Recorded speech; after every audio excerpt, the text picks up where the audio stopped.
अध्यक्ष झाले.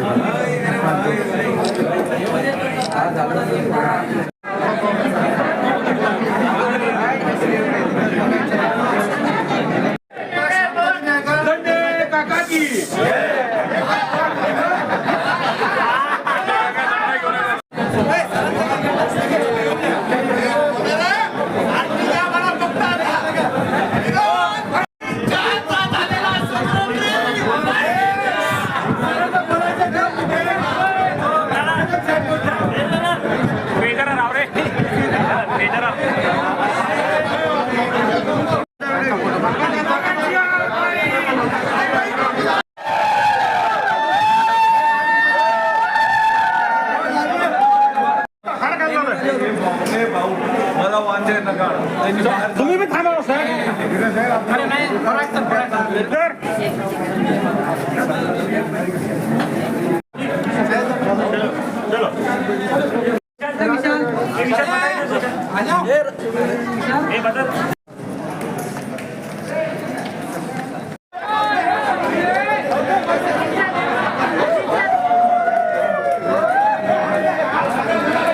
पाटील साहेब या इकडे.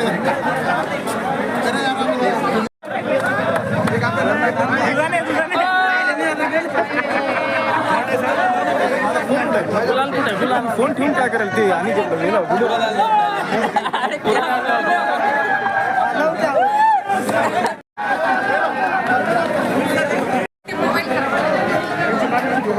अरे झाली त्यांची बाई, त्यांची झाली बाई.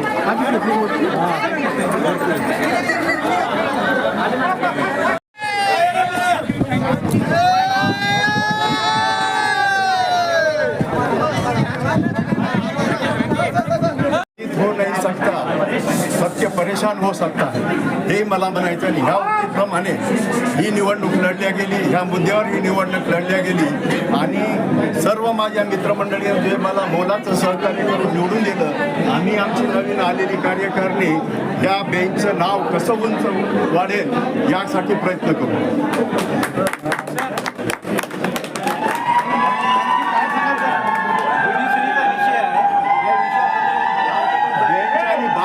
समन्वय ठेवणं हे आमचं प्रमुख कर्तव्य आहे. काय आव्हान असणार आहे? आशा घेऊन 10-11 जिल्ह्यात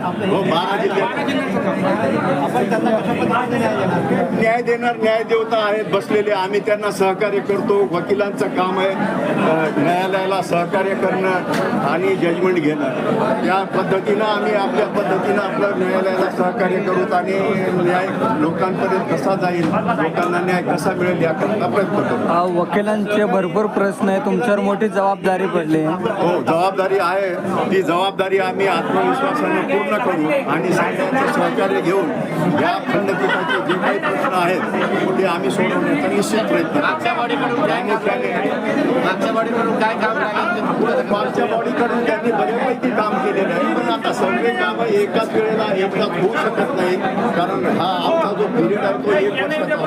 1 वर्षामध्ये काही काम बरेचसे होऊ शकतात, बरेचसे होत नाही. आम्ही आमच्या पद्धतीने राहिलेले कामं संपूर्ण या सगळ्यांना माझं श्रेय असेल. त्यातल्या त्यात माझे मित्र ॲडव्होकेट PD साळुंखे आणि संभाजी टोपे या दोघांना पण खूप. आपल्या पॅनलमधून किती लोक निवडून आले? आमच्या पॅनल सगळंच जो निवडून आला तो आमचा पॅनल होता असं समजा. पॅनल सिस्टीम नाही आहे, पण जी काही आमची नवीन बॉडी आली ती सर्व लोक चांगले होतं, सगळे सहकार्य करतील आणि त्यांच्या सहकार्यानं मी आपलं हे 1 वर्षाचे व्यवस्थितरित्या पूर्ण करेन. आम्हाला कसं प्राधान्य देणार तुम्ही काम करताना? कामाचं प्राधान्य महत्त्वाचा प्रश्न. ज्युनियर लोकांचा एक मोठा प्रश्न आहे. ज्युनियर लोकांना इथे वापर करता सुविधा उपलब्ध करून देणे किंवा त्यांचा कोट आणि गाऊन ठेवण्याकरता स्पेस उपलब्ध करून देणे. प्रशासनाशी थोडा संपर्क करून त्यांना रिक्वेस्ट करून नवीन बिल्डिंगमध्ये आणि ह्या जुन्या बिल्डिंगमध्ये जिथे जिथे काही स्पेस अवेलेबल असेल ती उपलब्ध करून. दुसरा मुद्दा पार्किंगचा एक आहे ज्वलंत प्रश्न.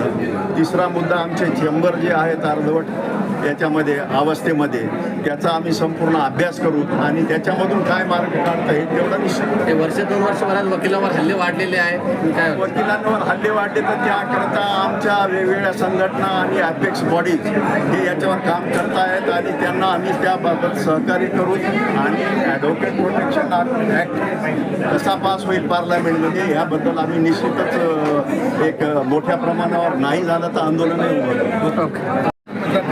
त्यामुळे मी सर्व वकील मित्रांचे खूप आभार मानतो. पहिल्यांदाच बिनविरोध निवड झालेली आहे 15-17 वर्षानंतर. तर कदम साहेबांच्या सोबत आमचे जे अध्यक्ष आहेत त्यांच्यासोबत मिळून आम्ही खूप चांगले काम करू आणि 1 वर्षात जेवढ्या सगळ्या अडचणी आहेत जेवढ्या सगळ्या आमच्या अध्यक्षाने सांगितलं आहे ते आम्ही पुढे सगळ्यांचं समाधान मिळण्यासाठी काय म्हणाल? तर ही जी निवडणूक आहे वकील संघाची निवडणूक आहे उच्च न्यायालयाच्या आणि निवडणुकीच्या अगोदर पण माझा जे एजेंडा असा होता की आश्वासनं न देता सगळ्यांच्या सहकार्याने जे काम करता येईल आणि सगळे बॉडी सगळे संयुक्तपणे जे काम करता येईल ते काम प्रयत्न करेल आणि प्रेसिडेंट साहेबांना माझं पूर्ण सहकार्य राहील इतकं सांगतो. चला मॅडम काय सांगा आज जिल्हा सगळ्यात पहिले सगळ्यांचं धन्यवाद. सगळ्यांनी मला खूप जास्त ओढणे निवडून दिलेला आहे आणि नक्कीच मी सगळ्यांचा जो काही विश्वास आहे तो सार्थ ठरवेल. बारसाठी पूर्णपणे जे काही चांगले कामं असतील सगळे आम्ही चांगले कामं करू बारसाठी. धन्यवाद. आमची जी कमिटी असेल त्यांच्यासोबत मी माझा सक्रिय सहभाग असेल प्रत्येक कामामध्ये. काय आव्हान आहे तुमच्यासमोर? आमच्यासमोर वकिलांचे भरपूर प्रश्न आहेत. वकील प्रोटेक्शन ॲक्ट आहे. आमचे इंटरनल जे प्रॉब्लेम आहेत पार्किंगची फार पार्किंगचा मोठा इश्यू आहे. बरेच आहे. सी बिल्डिंग आहे चेंबरची त्याचं काम अर्धवट आहे. ते पूर्ण करायचं आमचं टार्गेट असेल. जे काही असेल अभ्यासात्मक जे काही असेल आम्ही सगळं. माझं नाव सुवर्ण झावरे पाटील. मी व्हाईस प्रेसिडेंट.